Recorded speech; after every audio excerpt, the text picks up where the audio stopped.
Sinibak naman ng COMELEC ang daan-daang technician na tutulong sa paggamit ng voting machines.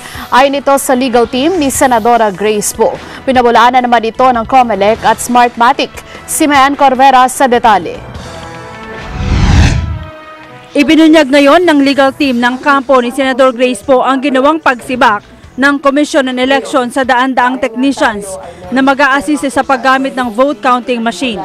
Ginawa ito 3 araw bago ang pagdaraos ng eleksyon sa Lunes.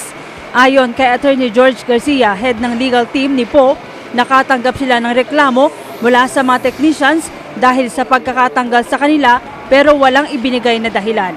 Ang naturang mga technician ay sumailalim sa serye ng mga training ng iPlus Intelligent Network Incorporated, isang outsourcing firm na kinontrata ng COMELEC.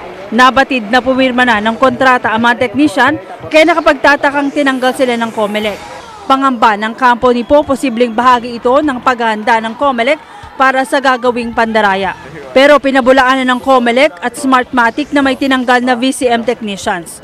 Sinabi ni COMELEC Commissioner Christian Robert Lim, imposible na matanggalan ng mga tao lalo't abala na ang lahat sa pagdaraos ng halalan sa Lunes. If someone, let's say, may complaints kami na, hindi marunong tong technician, sinasabi namin sa Smartmatic yan.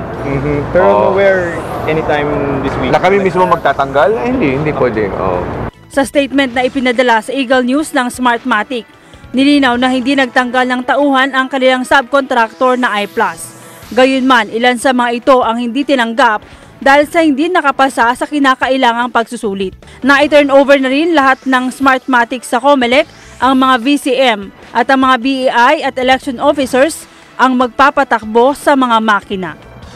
Para sa Eagle News, Mayan Corvera, IM1 with 25.